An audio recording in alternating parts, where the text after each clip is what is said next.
ஆண்டவருடைய பிரசன்னத்திலிருந்து சிங்கப்பூர் ஏலிம் எழுப்புதல் ஊழியங்கள் சார்பிலே உங்கள் அனைவருக்கும் அன்பின் வாழ்த்துக்களை தெரிவித்துக் கொள்கிறேன். இந்த தொடர் போதனையிலே நாம் ஏன் ஆவியிலே அனலாய் இருக்க வேண்டும், ஏன் ஆவியை அணைத்து போடக்கூடாது, நம்முடைய அபிஷேகம் அனலை தொடர்ந்து பற்றி எரிய செய்ய வேண்டும் என்பதை குறித்து தொடர்ந்து உங்களோடு நான் பகிர்ந்து கொண்டு வருகிறேன். இந்த செய்தியை அநேகர் கிழக்கேசிய தேசம், ஐரோப்பிய தேசங்கள், அமெரிக்கா, மிடில் ஈஸ்ட், இப்படி பல தேசங்களிலே ஜனங்கள் கேட்டு ஆசீர்வாதத்தை பெற்றுக் கொண்டு வருகிறார்கள் என்கின்ற பொழுது கர்த்தருடைய நாமத்தை துதிக்கிறோம். கர்த்தருக்கே எல்லா துதியும் கனத்தையும் மகிமையும் செலுத்திக் கொண்டு வருகிறோம். தொடர்ந்து இந்த சத்தியங்களை கேளுங்கள். நீங்கள் கர்த்தருக்காக எழும்பி பிரகாசிப்பதற்கு இந்த சத்தியங்கள் உங்களை உந்தி ஏவுதல் செய்யக்கூடியதாக இருக்கும். பரிசுத்த ஆவியானவரும் உங்களுக்கு உதவி செய்வார். இன்றைக்கும் தொடர்ந்து ஏன் நாம் அனலாய் இருக்க வேண்டும். இங்கே அப்போஸ்தலனாகிய பவுல் இந்த வேத வசனத்திலே ரோமர் 12வது அதிகாரம் வசனம் 11 முதல் 15 பார்க்கின்ற பொழுது ஒரு 12 காரியங்களை, அந்த அதிகாரத்தின்படியாக ரோமர் 12 படி ஒரு 12 காரியத்தை இந்த வசனத்தில் அவர் சொல்கிறார். ஒன்று, அசதியாயிராமல் ஜாக்கிரதையாயிருங்கள், ஆவியிலே அனலாயிருங்கள், கர்த்தருக்கு ஊழியம் செய்யுங்கள், நம்பிக்கையிலே சந்தோஷமாயிருங்கள், உபத்திரவத்திலே பொறுமையாயிருங்கள், ஜெபத்திலே உறுதியாய் தரித்திருங்கள், பரிசுத்தவான்கள் குறைவில் அவர்களுக்கு உதவி செய்யுங்கள், அந்நியரை உபசரிக்க நாடுங்கள், உங்களை துன்பப்படுத்துகிறவர்களை ஆசீர்வதியுங்கள், ஆசீர்வதிக்க வேண்டியது என்று சபியாதிருங்கள், சந்தோஷப்படுகிறவனுடைய சந்தோஷப்படுங்கள், அழுகிறவர்களுடைய அழுங்கள் என்று 12 காரியங்களிலே சொல்கிறார். அதில் ஒன்று, ஆவியிலே அனலாயிருங்கள் என்பதை குறித்து இன்றைக்கு உங்களோடு கூட பகிர்ந்து கொள்ளும்படியாய் ஆவியானவர்களுடைய ஆலோசனையின் பிரகாரமாக உங்கள் முன்பாக நின்று கொண்டு இருக்கிறேன். ஏன் ஆவியிலே அனலாய் இருக்க வேண்டும்? பாருங்க, ஒரு தீக்குச்சோ இல்லை ஒரு மெழுகுபர்த்தியோ, எரியாத ஒரு மெழுகுபர்த்தியை வைத்துக் கொண்டோ நாம் மற்ற மெழுகுபர்த்திகளை என்ன செய்ய முடியாது, பற்ற வைக்க முடியாது. அதனால்தான் ஒரு எரிகிற குச்சியை வச்சுதான், தீக்குச்சி வச்சுதான் மற்ற காரியங்களை என்ன செய்ய முடியும், பற்ற வைக்க முடியும். இப்ப நீங்க எரிய வேண்டும் என்று நீங்க நினைக்கிறீங்கன்னாக்கா, ஏன்னா உங்களுடைய அந்த நெருப்பு எரிவதை தடுப்பதற்கு உலக காற்றோ உலக காரியங்களோ எழும்பலாம். ஆனால் இங்க பரிசுத்த ஆவியானவருடைய அந்த அபிஷேகத்தோடு கூட உங்களுக்குள் போடப்பட்டிருக்கிற அந்த ஆவியை அனல் மூட்டி போவதற்கு நீங்க விரும்புகின்ற பொழுது அதை எந்த உலக காரியங்களோ உலக மாமிசம் பிசாசோ அதை அணைத்து போட முடியாது.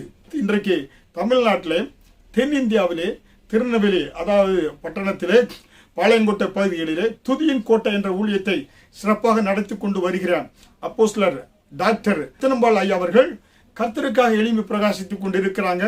நல்ல திருச்சபைகள், அவருடைய திருச்சபையில் விசுவாசிகள் ஆயிரக்கணக்கான விசுவாசிகள் பறந்து விரிந்த சபையாக இருக்கிறது.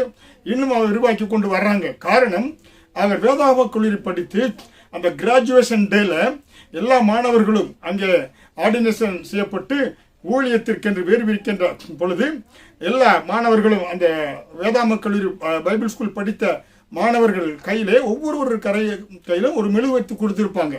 அந்த மெழுகுவர்த்தியை பற்ற வைத்து அங்க இருக்கக்கூடிய பிரின்சிபல் ஊழியர்கள் எல்லாம் தலையில கை வைத்து நீங்கள் எழும்பி பிரகாசிக்க வேண்டும் என்று சொல்லி, அப்படி அந்த நிகழ்ச்சி நடைபெற்ற பொழுது திடீரென்று ஒரு காற்று அடித்து அநேகருடைய மெழுகுவர்த்தி அணைந்து கொண்டிருந்ததாம். தன் கையிலே வைத்திருக்கிற மெழுகுவர்த்தி அணையாதபடி, ஆண்டவரே இந்த மெழுகுவர்த்தி அணையக்கூடாது, நீ அணையாமல் பாதுகாத்துக் கொள்ள வேண்டும் என்று அவர் கண்ணீரோடு கூட ஜெபித்திருக்கிறார். அப்பொழுது பாத்தீங்கன்னா இவருடைய மெழுகுவர்த்தி அந்த காற்றிலே அணையாதபடி கர்த்தர் பாதுகாத்தாராம்.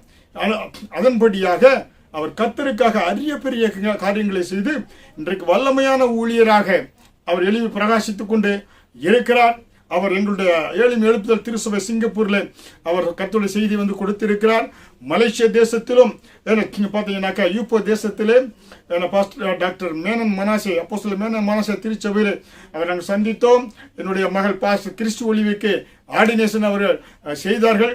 இப்படியாக கர்த்தருக்காக எழுப்பி பிரகாசித்துக் கொண்டு இருப்பதற்கு காரணம், அவர் பார்த்தீங்கன்னாக்க அவர் தீர்க்க தரிசனத்தை போல அவருடைய அந்த கையிலே வைத்திருந்த அந்த மெழுகுபர்த்தி அணையாதபடி அன்றைக்கு பாதுகாத்து இப்படியாக உன்னுடைய ஊழியம் இருக்கும் என்று ஆண்டவர் அதை காண்பித்தது போல இருந்தது. ஹல்லேலூயா. அதனால் தான் நம்முடைய அக்கினி பற்றி எரிந்தால் தான் உலகத்திற்கு நாம் உப்பாக வெளிச்சமாக பிரகாசிக்க முடியும். ஜனங்களுக்கு ஒரு ஆசீர்வாதத்தின் பாத்திரமாக நம்ம திகழ முடியும். ஹல்லேலூயா. அதனால் தான் நம்முடைய அக்கினி இந்த தேசமெங்கும் பற்றி திரிய வேண்டும் என்றால் நாம் எப்பொழுதும் நம்முடைய அக்கினை அனல் மூட்டி எழுப்ப வேண்டும். அக்கினி ஆவியிலே அனலாய் இருக்க வேண்டியது அவசியம்தான். ஹல்லேலூயா. அதனால்தான் நீங்க பாத்தீங்கன்னாக்கா ஊழியம் செய்வதற்கு கர்த்தருக்காக அரிய பெரிய காரியங்கள் செய்வதற்கு நீங்கள் ஆவியிலே அனலாய் இருக்க வேண்டும். ஹல்லேலூயா. உங்கள் அக்கினி எப்பொழுதும் தொடர்ந்து பற்றி எரிந்து கொண்டே இருக்க வேண்டும். ஹல்லேலூயா. ஊழியம் நீங்க செய்யவில்லை என்றால் காற்று போல ஒரு பலூனை போல மழையில நனைந்த கோழியை போல நீங்க மாறிவிடுவீங்க. ஹல்லேலூயா. அதனால்தான் 1 தெசலோனிக்கர் 5வது அதிகாரம் வசனம் 19 அப்போஸ்தலனாகிய பவுல் என்ன சொல்கிறார்? ஆவியை அவிழ்த்து போடாதிருங்கள். ஹல்லேலூயா. உங்களுடைய பெற்ற அபிஷேகத்தை அவிழ்த்து போடுவதற்கு உலகத்தில் எவ்வளவோ காரியங்கள் உலகத்தின் அதிபதியானவன் கொண்டு வருவான். உலகம் மாமிசம் பிசாசின் மூலமாக உங்களுடைய ஆவியை அவிழ்த்து போடுவதற்கு உலகத்திலே காரியங்கள் இருக்கிறது.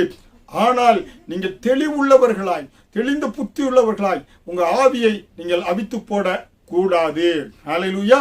இதுதான் ஒரு வெற்றிகரமான வாழ்க்கை. குடும்ப வாழ்க்கையா இருந்தாலும் அலுவலகத்திலே இருந்தாலும் சரி ஊழியத்திலும் சரி நீங்க உங்க ஆவியை அவித்து போடாம இருந்தா நீங்க எழும்பி பிரகாசிக்கிற மனிதனாக நீங்கள் திகழ்வீர்கள்.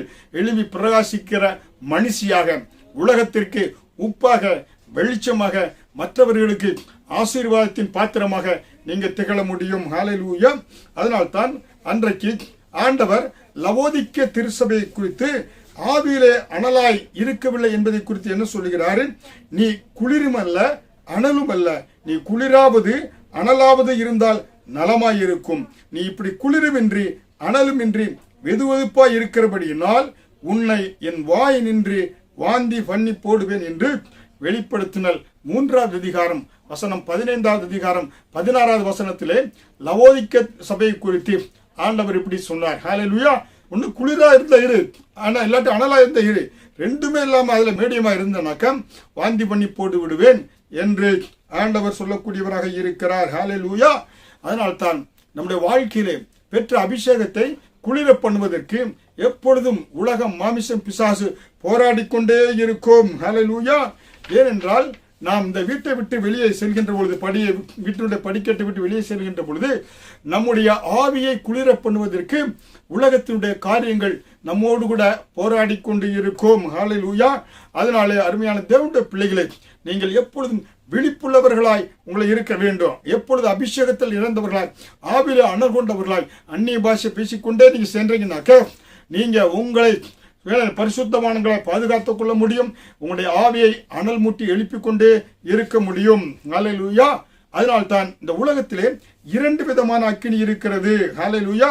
ஒரு அக்கினி என்ன செய்யும்? வானத்திற்கு நேராய் எழும்பக்கூடிய ஒரு அக்கினி. உலகத்தில் பற்றக்கூடிய எல்லா தீயும் பாருங்க, அக்கினி என்ன செய்யும்? சைடுல ஹரிஜாண்டல போகாது. அது என்ன செய்யும்? வெற்றிகளா தான் போகும். மேல தான் நெருப்பை பத்த வச்சு அது என்ன செய்யும்? மேல் நோக்கி தான் போய் கொண்டு இருக்கும். ஹல்லேலூயா. அது ஒரு விதமான அக்கினி. இன்னொரு அக்கினி பரத்திலிருந்து இறங்கி வரக்கூடிய அக்கினி. ஹல்லேலூயா. பாருங்க, சூரியனை பாருங்க, அது மேலே இருந்து பூமிக்கு வெப்பத்தை கொடுக்கக்கூடியதாக இருக்கிறது. ஹல்லேலூயா. ஆனால் நமக்கு கொடுக்கக்கூடிய அக்கினி பரலோக அக்கினி. பரலோகத்தினுடைய தேவன் நமக்கு தேவ பிள்ளைகள் பூமியில அக்கினியாய் இருப்பதற்கு பரிசுத்த ஆவியை அபிஷேகத்தை தேவன் கொடுக்கக்கூடியவராய் இருக்கிறார். ஹல்லேலூயா. அப்பனா நீங்க மிக மிக தெளிவுள்ளவர்களாய் சாத்தானின் கொடிய காரியங்களில் இருந்து உங்களை பாதுகாத்துக் கொள்வதற்கு நீங்கள் அனலாய் இருக்க வேண்டியது மிக மிக அவசியமாய் இருக்கிறது. ஹல்லேலூயா. அதனால்தான் பாருங்க, நமக்கு இன்றைக்கு சூரியன் பாருங்க வானத்தில் அக்கினை கொடுக்கவில்லை என்றால் பூமியில மனிதன் உயிர் வாழ முடியாது, தாவரங்கள் உயிர் வாழ முடியாது, எல்லாம் ஐஸ் கட்டியா இருக்கும். அப்ப அந்த சூரியன் எப்படியாக பூமிக்கு அக்கினை கொடுக்கிறது? ஹல்லேலூயா. இதைத்தான் என்ன சொல்றாங்க? ஆனா தேவன் உண்டாக்கினார். ஆதியிலே வார்த்தை இருந்தது, வார்த்தை தேவனிடத்திலிருந்து, அது தேவனாக இருந்தது. வார்த்தையின் மூலம் தான் ஆண்டவர் சூரியனை படைத்தார், சந்திரனை படைத்தார், எல்லா காரியங்களையும் ஆண்டவர் படைத்தார். அப்ப இந்த சூரியன் தான் அண்ட சராசரங்களுக்கு என்ன செய்தது? ஒளியை கொடுக்க ஆரம்பித்தது. இது எத்தனை வருடங்கள் ஆனாலும் சூரியனிலிருந்து அக்கினி குறையவே கிடையாது. அது கொடுக்க வேண்டிய அக்கினி கொடுத்து கொண்டே இருக்கிறது. அந்த அக்கினி குளிரவும் இல்லை, அது தொடர்ந்து கொடுத்து கொண்டே இருப்பதனாலே அது பூமிக்கு ஆசீர்வாதமாக இருக்கிறது. ஹல்லேலூயா. அதனால்தான் அருமையான தேவனுடைய பிள்ளைகளை, நீங்கள் எப்பொழுதும் என அனலா இருக்க வேண்டியது அவசியமாக இருக்கிறது. ஹல்லேலூயா. அதனால்தான் இந்த பூமியிலே எல்லா ஜீவராசிகளும் வாழ்கிறது, மரங்கள் செடிகள் வாழ்ந்து கொண்டு இருக்கிறது. ஹல்லேலூயா. பூமியிலே சில இடங்களிலே சைபீரியாவில் பூமியை தோண்டி பார்த்தாங்க. சில கிலோமீட்டர் கீழே போகும்போது அடியில் கீழே என்ன வல்கனோஸ், அந்த பூமி அக்கினியாக இருந்திருக்கிறதா. அப்படிப்பட்ட அக்கினியாக பூமிக்குள்ளாக இருக்கிறது. அங்க ஒருவேளை நம்ம நரகம் பூமிக்குள்ள அடியில் தான் இருக்கக்கூடியதாக இருக்கிறது. ஹல்லேலூயா. அருமையான தேவனுடைய பிள்ளைகளே, அன்றைக்கு பாருங்க, தேவ சமூகத்தில் அந்நிய அக்கினியை கொண்டு வந்த பார்த்தீங்கன்னாக்கா நாதாப் அபியூ என்பவர்கள், ஏன்னா அவர்கள் என்ன செய்து பூமி தன் வாயை திறந்து அவர்களை விழுங்கி போட்டது என்று நம்ம பார்க்கிறோம். ஹல்லேலூயா. அப்ப அருமையான தேவனுடைய பிள்ளைகளே, நம்ம தேவனுக்கு அக்கினியாக இல்லவில்லை என்றால், அனலாய் இருக்கவில்லை என்றால் என்ன செய்யலாம்? உலக காரியங்கள் நம்மை மூழ்கடித்து விடும், நம்மை சீரழித்து விடும், நம்மை பாலாக்கி விடும். ஹல்லேலூயா. பாருங்க, பழைய ஏற்பாட்டு காலத்தில் தேவன் எப்படிப்பட்டவராக இருந்தார்? மோசே பாருங்க, மாபெரும் தீர்க்கதரிசியா மோசே என்ன சொன்னாரு? உபாகமம் 4வது அதிகாரம் வசனம் 24, உன் தேவனாகிய கர்த்தர் பட்சிக்கிற அக்கினி, அவர் எரிச்சல் உள்ள தேவன் என்று உபாகமம் 4வது அதிகாரம் வசனம் 24 மோசே தீர்க்கதரிசனமா சொல்றாரு. தேவன் எப்படிப்பட்டவர்? பட்சிக்கிற அக்கினியாக இருக்கிறார். பழைய ஏற்பாட்டிலே மோசே சொல்கிறார், ஆண்டவர் எப்படிப்பட்டவர்? பட்சிக்கிற அக்கினி.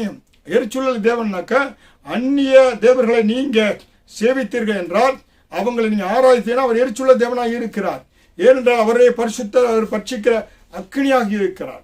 அதே புதிய ஏற்பாட்டிலே அப்போஸ்தலனாகிய பவுல் என்ன சொல்கிறார்?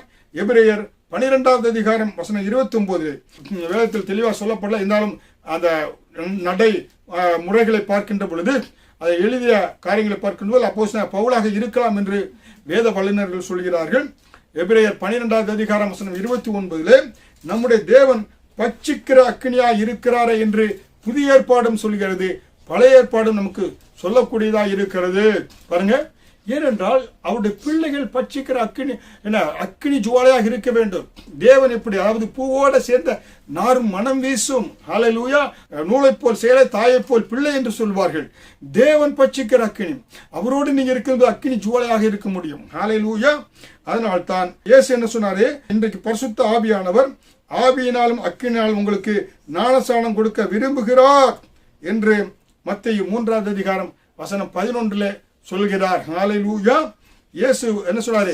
பூமியிலே அக்கினியை போட வந்தேன், அது இப்பொழுதே பற்றி எரிய வேண்டும் என்று சொல்லி லூக்கா 12வது அதிகாரம் வசனம் 49 சொல்லப்பட்டது போல, என பூமியிலே அக்கினியை போட யார் கர்த்தருக்காக தங்களுடைய பாத்திரத்தை பரத்துக்கு நேராக திறந்து வைத்திருக்கிறாங்களோ, பூமி மேல் அக்கினியை போட வந்தேன், அது இப்பொழுதே பற்றி எரிய வேண்டும் என்று விரும்புகிற கர்த்தர் அவருடைய விருப்பம், ஏக்கம், வாஞ்சை எல்லாவற்றையும் நிறைவேற்றக்கூடியவர்களாக இருப்பீங்க. ஹல்லேலூயா. அதனால்தான் உங்களிலே நீங்க பாவமோ பதர்களோ தீய சுவாபங்களோ இந்த யாவற்றையும் ஆண்டவர் சுட்டெரித்து இப்பொழுதே அக்கினி ஜுவாலையாக மாற்ற விரும்புகிறார். அக்கினியை போட விரும்புகிறார், அது இப்பொழுதே பற்றி எரிய வேண்டும் என்றால் உங்களுடைய பாவ சுவாபங்கள் எல்லா பதர்கள், உங்கள் வாழ்க்கையில் இருக்கக்கூடிய தீய சுவாபங்களை எல்லாம் தேவன் மாற்றி போட விரும்புகிறார். இங்க பூமியிலே நீங்க அக்கினி ஜுவாலையாய் வாழ வேண்டும். நீங்க எப்படியாக ஒரு சரித்திரம் படைக்கக்கூடியவர்களாய், பூமியிலே சரித்திரத்தை விட்டு செல்லக்கூடியவர்களாய் நீங்க இருக்க வேண்டும் என்று கர்த்தர் விரும்புகிறார். ஹல்லேலூயா. அதனால்தான் தேவன் ஒவ்வொரு பிள்ளைகளையும், என் மகளே, என் மகனே, இந்த பூமியிலே நீ ஒரு அக்கினி ஜுவாலையுள்ள வல்லமையான ஊழியக்காரராய் திகழ வேண்டும் என்று தேவன் பிரியப்படுகிறார். ஹல்லேலூயா. அதனால்தான் கர்த்தர் தன்னுடைய ஊழியர்களை அக்கினி ஜுவாலையாக, தூதர்களை காற்றுகளாகவும் தன்னுடைய ஊழியர்களை அக்கினி ஜுவாலையாகவும் மாற்றுவேன் என்று சொல்லி எபிரேயர் 1வது அதிகாரம் 7வது வசனம், சங்கீதம் 104வது அதிகாரம் 4வது வசனத்திலே என் ஊழியர்களை அக்கினி ஜுவாலையாக மாற்றுவேன் என்று சொல்கிறவர். சொன்ன வார்த்தை அவர் சொன்ன வார்த்தை மாறாதவர், நிறைவேற்றுகிறவர். நீங்க கர்த்தருக்காய் எழும்பி பிரகாசிக்க வேண்டும் என்று விரும்பினா கர்த்தர் உங்களை அக்கினி ஜுவாலையாய் மாற்றக்கூடியவராக இருக்கிறார். ஹல்லேலூயா. இனிமேல் உங்களை பாவம் நெருங்காதபடி சோதனைகள் மேற்கொள்ள முடியாத ஒரு அக்கினி ஜுவாலையாய் கர்த்தருக்காக நீங்க எழும்பி பிரகாசிக்க முடியும். ஹல்லேலூயா. சரித்திரத்தை நீங்க எடுத்து பாருங்க. ஜான் வெஸ்லி யாரு பாத்தீங்கன்னாக்க அவர் ஒரு 18ஆம் நூற்றாண்டிலே ஒரு புரட்சி புயலாக எழும்பியவர். ஹல்லேலூயா. யூகே அதாவது லண்டன் அதாவது இங்கிலாந்திலே ஒரு புரட்சி புயலாக எழும்பி சபையை சீர்திருத்தம் பண்ணி மெத்தடிஸ்ட் திருச்சபையை அவர் என்ன செய்தார்? ஸ்தாபித்தார்.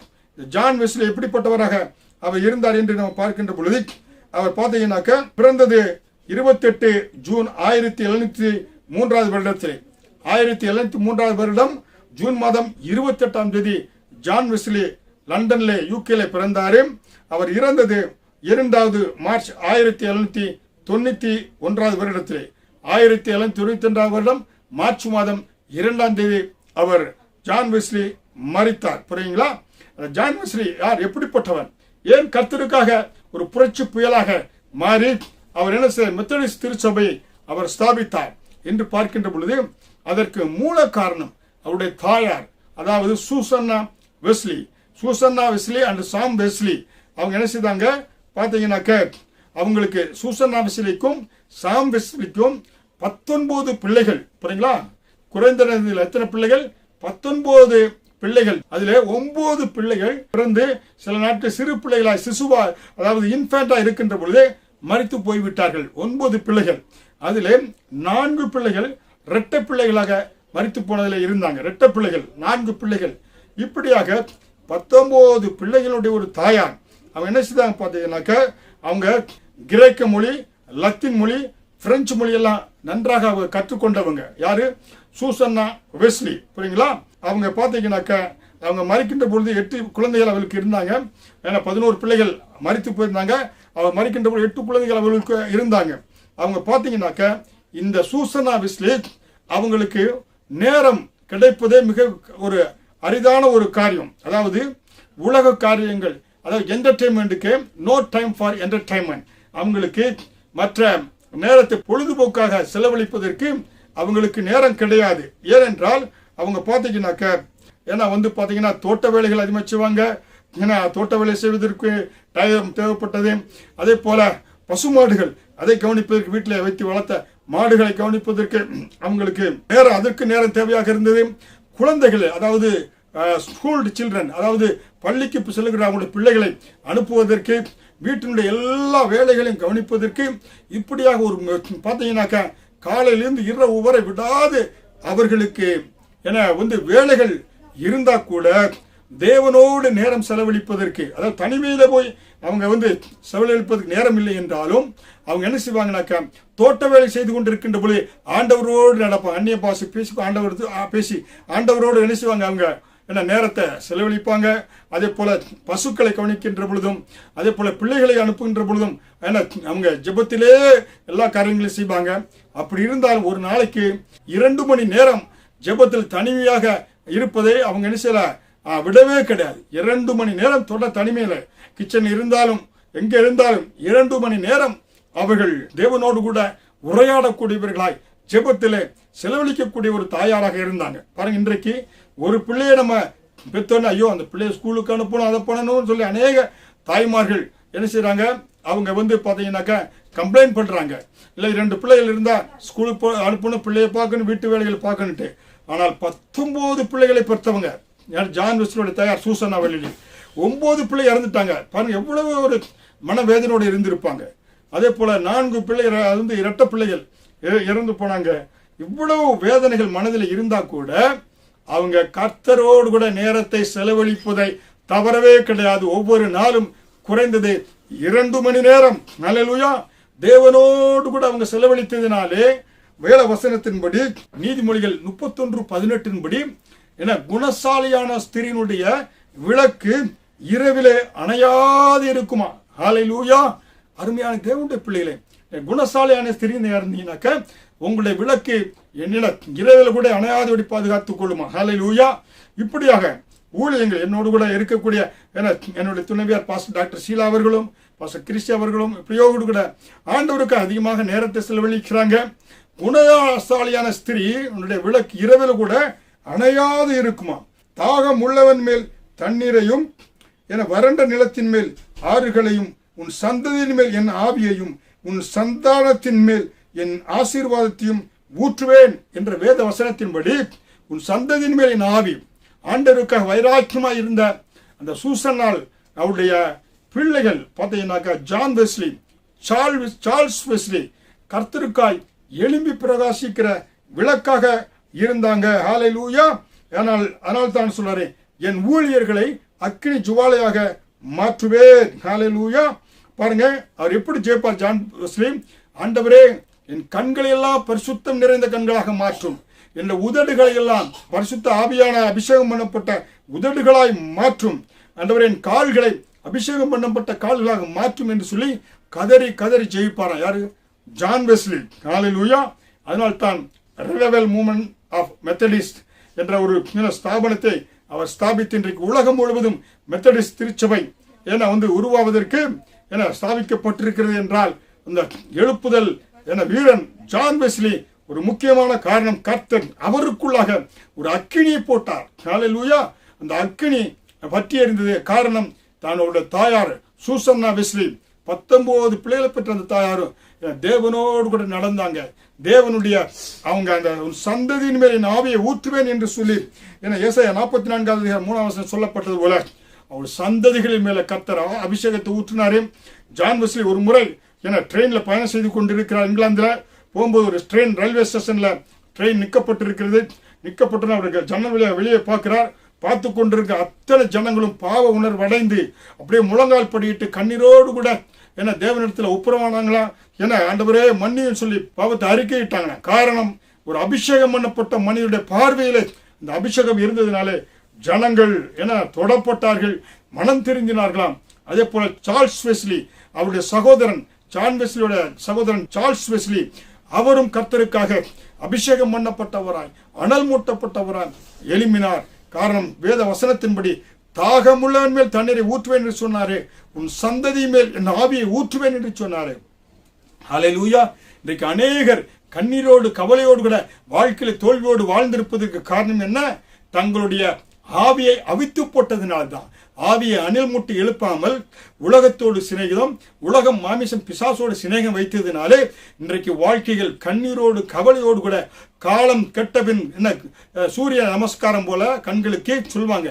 அதே போல இன்றைக்கு வாழ்க்கை பல காரியங்களை செய்ய வேண்டும் என்று விரும்பினாலும் சரீரம் அதற்கு என்ன செய்வதில்லை, ஒத்துழைப்பு கொடுப்பது கிடையாது. நன்றாக இருக்கின்ற பொழுது உங்களுடைய ஆவியினாலும் சரீரத்தினாலும் தேவனை கனப்படுத்துங்கள் என்று சொல்கிற 1 கொரிந்தியர் 6:20 ஆவியினாலே கர்த்தரை கனப்படுத்தாமல் சரீரத்தினால கர்த்தரை கனப்படுத்தினாமல் காலங்களை எல்லாம் வீணாக்கி விட்டு அப்புறம் கடைசியில நாம் நினைப்பதை செய்வதற்கு நேரமோ சரீரமோ ஒத்துழைப்பு கொடுப்பது கிடையாது. ஹல்லேலூயா. நாம் எதை விதித்தோமோ அதுதான் நம்ம அறுப்போம். கண்ணீரோடு கவலையோடு கூட கைவிடப்பட்டவர்களாய் அநாதைகளைப் போல இந்த உலகத்தில் அநேகர் மறித்து கொண்டிருக்கிறாங்க. நேற்று கூட பார்த்தீங்கன்னாக்கா பாஸ்டர் டாக்டர் ஷீலா என்னோட ஒரு காரியத்தை பகிர்ந்து கொண்டாங்க. ஒரு ஊழியரை குறித்து அவர் பாருங்க கர்த்தருக்காக ஆரம்ப நாட்களில் எழும்பி பிரகாசிக்கக்கூடியவராக இருந்தார். வாழ்க்கையில் சில காரியங்கள் அவர் மனைவி மறைத்த பிறகு அப்புறமாக ஆவில் அனல் மூட்டி எழுப்பாதனாலே இன்னொரு திருமணத்தை பண்ணாரு. அது என்ன செய்தது, விட்டு விட்டு ஓடி போய் விட்டது. பிள்ளைகளும் கைவிடப்பட்டவர்களாய் இன்றைக்கு ஒரு அனாதை போல வாழ்ந்து கொண்டு இருக்கிறார். காரணம், தான் பெற்ற அபிஷேகத்தை அனல் மூட்டி எழுப்ப விடல, ஃபயரை என்ன செய்யல, தொடர்ந்து ஃபிளேமபிளாக வைக்கல. புரியுங்களா? அதை என்ன செய்தாரு, ஃபயர் ப்ரூஃபாக வைத்து கொண்டதினாலே இன்றைக்கு எதை விதைத்தமோ அதை அறுத்து கொண்டு இருக்கிறார்கள். ஹல்லேலூயா. அருமையான தேவனுடைய பிள்ளைகளே, நீங்கள் உங்களுடைய வாழ்க்கை அனலுள்ள வாழ்க்கையாக இருக்கிறதா? ஹல்லேலூயா. ஆவியை அவித்து போட்ட வாழ்க்கையா இருக்கிறதா? சற்று சிந்தித்து பாருங்க. ஏன் இதை நான் சொல்கிறேன் என்றால், உங்க வாழ்க்கையில நீங்க ட்ரியல் அண்ட் எரர் வாழ்க்கையில் முயற்சி பண்ணி பார்த்து பாவத்தோடு கூட போராடி பார்த்து அதில் வெற்றி பெறுவன் போகாதீங்க. யாரும் அதுல என்ன செய்ய முடியாது. அதை வெற்றி கண்டவன் கிடையாது, பாவத்தில் எவனும் திருப்தி அடைந்தது கிடையாது. அதனால்தான் ஞானியாகிய சாலமன் சொல்றாரு, என உலகம் எல்லாம் மாயை மாயை மாயை. புரியுங்களா? 1000 மனைவியோடு வாழ்ந்தவன், உலகத்தை அவரை போல செல்வத்தோடு பெரிய அரண்மனையில் வாழ்ந்தவங்க, அவரை போல உடைய உடுத்தினவங்க யாரும் கிடையாது. அப்படிப்பட்ட மனிதனை வேதத்தில் கர்த்தர் எழுதி வைத்திருக்கிறார். உலகம் மாயை, எல்லா மாயை. அருமையான தேவனுடைய பிள்ளைகளே, செய்தியை கேட்டுக்கொண்டிருக்க பிள்ளைகளுக்கு சொல்றேன், மாயை மாயை மாயை, உலகம் மாயை. எதில் நீங்க திருப்தி அடைய முடியாது. அதனால ட்ரியல் அண்ட் எரர் முயற்சி பண்ணி பார்த்து தோல்வி அடைந்து விடாதீங்க. எச்சரிக்கையோடு கூட, நீங்க கவனத்தோடு கூட ஆவியிலே அனலாயிருங்க, அனல் மூட்டி எழுப்பிக் கொண்டே இருங்க. இதுதாங்க. நீங்க அப்படி இருக்கும்போது என்ன சொல்றாரு பாருங்க, உன் சந்ததி மேல் ஆவியையும் உன் சந்தானத்தின் மேல் என் ஆசீர்வாதத்தையும் ஊற்றுவேன். ஹல்லேலூயா. பாருங்க, தேவன் உங்க பிள்ளைகளின் மேலே நீங்க அனலா இருக்கின்ற பொழுது உங்களுக்கு மட்டுமல்ல உங்க பிள்ளைகளுக்கும் அந்த ஆசீர்வாதத்தை ஊற்றுவேன் என்று சொல்லி ஏசாயா 44வது அதிகாரம் 3வது வசனத்தில் சொல்கிறார். அப்ப யாரு தாகம் உள்ளவன் மேலதான் தண்ணீர், வறண்ட நிலத்தில் தான் ஆறுகள். ஹல்லேலூயா. பாருங்க, நீங்க தாகத்தோடு இருந்தா தாகம் உள்ளவன் மேல் தண்ணீரை ஊற்றுவாரே. ஹல்லேலூயா. இப்ப ஆண்டவரே, என் தாகத்தோடு இருக்கிறப்பா, அபிஷேகத்தோடு நான் வெற்றியுள்ள வாழ்க்கை வாழணும், நான் ஒரு சிறப்புள்ள வாழ்க்கை வாழணும், தோழியின் வாழ்க்கை, கண்ணீர் வாழ்க்கை, கவலை வாழ்க்கை, கடன் இல்லாத ஒரு வாழ்க்கை, வெற்றியுள்ள வாழ்க்கை, சமாதானத்தின் வாழ்க்கை, சந்தோஷ வாழ்க்கை, தெய்வீக சமாதானம் என் வீட்டில் கரை புரண்டு ஓடணும், என் வாழ்க்கையில ஓடணும் என என்று விரும்பக்கூடியவர்கள். ஹல்லேலூயா. இன்றைக்கு கூட காலையில் என்னுடைய சன் செகண்ட் சன் பிராங்க்லின் சொன்னாரு, அப்பா அந்த உலகத்துல ஜனங்கள் பணம் ஓடிக்கொண்டிருக்கிறாங்க. ஹல்லேலூயா. நான் பாருங்க பயோடெக்னிக் படித்தேன். அது பயோடெக்னிக்கில் போய் நன்றாக படித்து போன நன்றாக சம்பாதிக்க முடியும். ஆனால் நான் அதை தொடர்ந்து அந்த படிப்பில் செல்லாதபடி சோசியல் சயின்ஸ், அதாவது சமூக சேவை என்ற இதை நான் தேர்ந்தெடுத்தேன். காரணம், ஜனங்களுக்கு ஆசீர்வாதத்தின் பாத்திரமாக இருக்க வேண்டும். ஏனென்றால் நாம் பணம் ஓடிட்டு பணத்தை இந்த உலகத்தில் வீடு கட்டுவதற்கு, கார் வாங்குவதற்கு ஓட்டினால் இந்த பொக்கிஷங்களை பரலோகத்துக்கு கொண்டு செல்ல முடியாது. ஜனங்களுக்கு நாம் எப்படி ஆசீர்வாதமாக இருக்கிறோம், ஜனங்களுக்கு எப்படி கர்த்தருடைய அன்பை காண்பிக்கிறோம், இதைத்தான் அவனுடைய கிரியை அவனோடு கூட வரும் என்று வேதவசனம் சொல்லப்பட்டது போல, அவனுடைய கிரியை அவனோடு கூட இந்த பூமியில் வருமா. சிங்கப்பூர் டாலரை பரலோகத்துக்கு கொண்டு செல்ல முடியாது, இந்தியன் கரன்சியை பரலோகத்துக்கு கொண்டு செல்ல முடியாது, அமெரிக்க டாலர் பரலோகத்தில் அங்க டிரான்சாக்சன் பண்ண முடியாது. ஆனால் நாம் இங்கே செய்யக்கூடிய இந்த பணத்தை கொண்டு, இந்த காரியங்களை கொண்டு சம்பாதிக்கிற இந்த ஆத்மாக்களை பரலோகத்துக்கு கொண்டு செல்கின்ற பொழுது தேவன் நமக்கு அங்க ரிவார்டை கொடுப்பாரு, அவார்டை கொடுப்பாரு. ஹல்லேலூயா. உண்மையும் உத்தமமான ஊழியனே எஜமான் வீட்டில் பிரவேசி என்று ஆண்டவர் சொல்வார். மகிமையான கிரீடத்தை ஆண்டவர் நமக்கு சூட்டுவார். ஹல்லேலூயா. அதனால் தான் இந்த பூமியிலே நம்ம வெற்றியுள்ள சமாதானமுள்ள ஒரு வாழ்க்கை வாழ வேண்டும் என்றால் நமக்கு அபிஷேகம் மிக முக்கியம். ஆவியில அனலாய் இருக்க வேண்டியது மிக முக்கியம். ஆவியை அவித்து போடாமல் பாதுகாத்துக் கொள்ள வேண்டியது மிக முக்கியமாக இருக்கிறது. ஹல்லேலூயா. அதனால்தான் இன்றைக்கு தேவன் என்ன செய்கிறாரு, அக்கினியும் தாகம் உள்ளவர்களாய் நீங்க இருக்க வேண்டும், கர்த்தருக்காய் எழும்பி பிரகாசிக்க வேண்டும். ஏனென்றால் இது கடைசி காலம், கர்த்தருடைய வருகையினுடைய முடிவிலே நாம் இருந்து கொண்டு இருக்கிறோம்.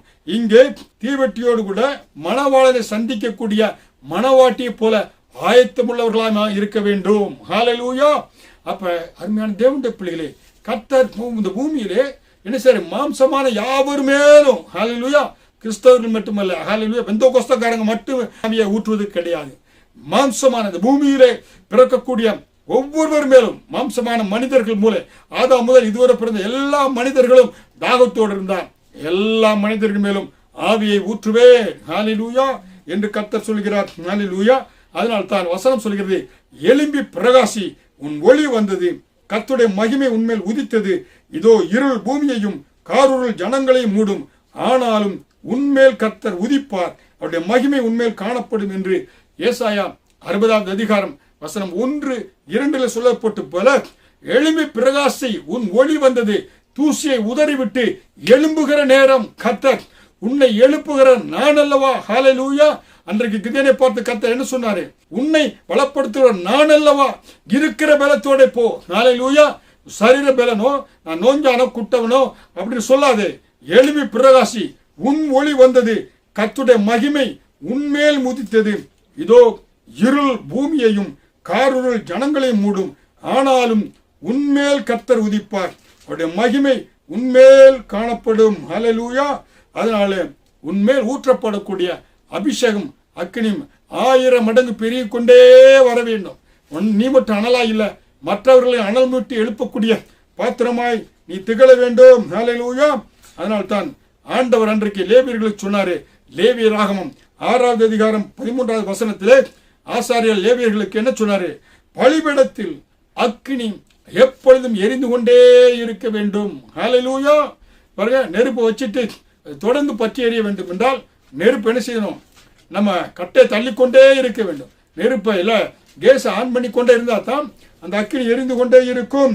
அப்ப தேவனோடு கூட வைத்திருக்கிற அந்த ஐக்கியத்தை இடைவிடாமல் நீங்க தொடர்ந்து பாதுகாத்துக் கொள்ளணும். அபிஷேகத்தில் நிரம்பணும். ஜெபத்துல வேத வாசிப்புல இந்த அனல் குறையாதபடி நீங்க பாதுகாத்துக் கொள்ளணுங்க. ஹல்லேலூயா. அதனால தான் பாருங்க, விகில்ஸ்வர்த் என்று சொல்லக்கூடிய 19th செஞ்சுரியில் வாழ்ந்த, ஏன்னா பெந்தகோஸ்தை தந்தை என்று சொல்லக்கூடிய லண்டன் மாநிலத்தை வாழ்ந்த சுமித் விகில்ஸ்வர்த் எப்பொழுதும் 10 நிமிடத்துக்கு ஒரு முறை வேதத்தை எடுத்து படித்துக் கொண்டே இருப்பார். பாக்கெட்ல எங்க வெளியே சென்றாலும் ஒரு புதிய ஏற்பாடு சின்ன புத்தகம் வைத்திருப்பார். பஸ்ல போறாருன்னா திடீர்னு முன்பாக செய்து ஜனங்களுக்கு உங்களுக்கு ஒரு நற்செய்தியை சொல்றேன். அந்த பஸ்ஸில் உள்ள அத்தனை மக்களுமே சுவிசேஷ கூட்டமாய் மாற்றிடுவாராம். ஜனங்களை வழிநடத்தி கொண்டு செல்வாராம். ஏன்னா தான் பெற்ற அந்த அக்கினியை அனல் மூட்டி எழுப்பிக் கொண்டே இருந்தார். ஹல்லேலூயா. பலிபீடத்தில் எப்பொழுதும் அக்கினி பற்றி எரிந்து கொண்டே இருக்க வேண்டும். தேவனுடைய உறவு, அந்நிய பாஷை, அபிஷேகம், நீங்கள் பெற்ற ஆவியின் வரத்தை அனல் மூட்டி எழுப்பிக் கொண்டே இருங்கள். ஹல்லேலூயா. பழைய ஏற்பாட்டில் பார்த்தோம், பலிபீடத்தில் எப்பொழுதும் அக்கினி எரிந்து வேண்டும். இன்றைக்கு பலிபீடம் என்ன? நாமோ தேவனுடைய வாசஸ்தலம், தேவனுடைய ஆலயமாய் இருக்கிறோம். நம்முடைய சரீரம் தான் தேவனுடைய பலிபீடம். நம்முடைய சரீரம் தேவனுடைய ஆலயமாய் இருப்பதினாலே நீங்கள் பெற்ற ஆவியின் வரத்தை அனல் மூட்டி எழுப்புங்க. ஹல்லேலூயா. பாருங்க, நம்ம வீட்டில் இருக்கோம், சர்ச்சில் கூட்டத்தில் போய் நல்ல ஜெப கூட்டத்தில், காத்திருப்பு கூட்டத்தில், அபிஷேக கூட்டத்தில், அக்கினி அபிஷேக முகாமில் கலந்து கொள்கின்ற பொழுதுதான் இருக்கிற அந்த அனலை ஆவியை அனல் மூட்டி எழுப்ப மடை திறந்த வெள்ளத்தை போல கர்த்தருடைய அந்நிய பாஷை வருகிறது, அபிஷேகம் வருகிறது, தீர்க்கதரிசனம் வருகிறது. ஏனென்றால் ஆவியை அனல் மூட்டி எழுப்பிக் கொண்டே இருக்கின்ற பொழுது. ஹல்லேலூயா. அதனால்தான் குணஸ்தாலியான ஸ்திரீயினுடைய விளக்கு இரவிலே அணையாதிருக்கும். ஹல்லேலூயா. இன்றைக்கு கர்த்தருக்காக அரிய பெரிய காரியங்களை செய்யக்கூடியவர். ஹல்லேலூயா. பாருங்க, நேற்று தினத்தில் கூட என்னுடைய மூத்த சன் டாக்டர் சீலாட்டத்தில், அம்மா நான் உலகத்தில் போகிறேன், எத்தனையோ வேற பார்த்துருக்கேன், ஆனால் உங்களை போல கர்த்தர் ஒரு எப்பொழுது முகத்தில் ஒரு மகிமையான ஒரு பிரகாசம், ஒரு இளமையாக, ஏன்னா இப்படி பார்த்ததே கிடையாது, அப்படி ஆண்டவர் உங்களை வைத்திருக்கிறார் சொன்ன பொழுது கர்த்தருக்கா இந்த வேத வசனம் தான் என ஞாபகம் வருகிறது.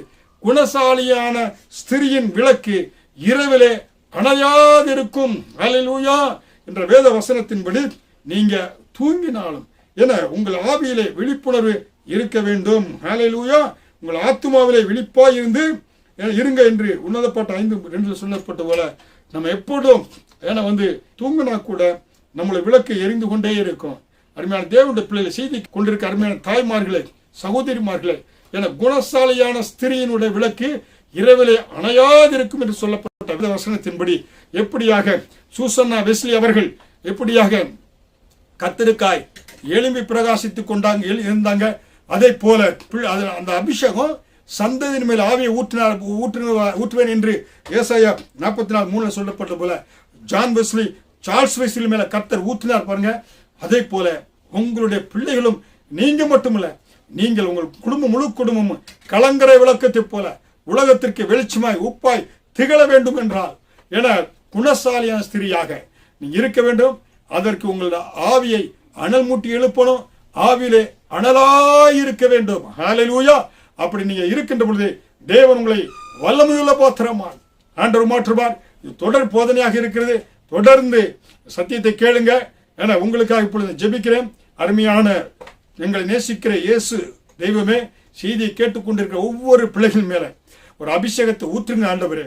ஆண்டவரே, செய்தி கேட்டுக்கொண்டு இருக்கின்ற பொழுது அபிஷேகம் எப்படி பிரசங்கித்த பொழுது ஜனங்கள் அபிஷேகத்தால் நிரப்பப்பட்டது போல செய்தியை கேட்டுக்கொண்டிருக்க ஒவ்வொரு பிள்ளைகள் மேல ஒரு அபிஷேகம் இறங்கி வரட்டும்.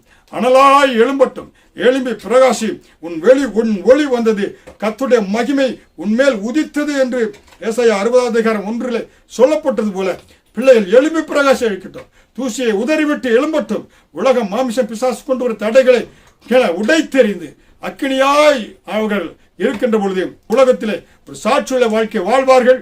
அப்படிப்பட்ட அபிஷேகத்தை ஒவ்வொரு பிள்ளைகள் மேல, குடும்பங்கள் மேல ஊற்றுங்க, ஆசீர்வதிங்க. இயேசுவின் மூலம் ஜெபிக்கிறேன் ஜீவனுள்ள நல்ல பிதாவே, ஆமென். அடுத்த தொடரில் உங்களோடு பகிர்ந்து கொள்கிறேன். அவளோடு காத்திருங்கள்.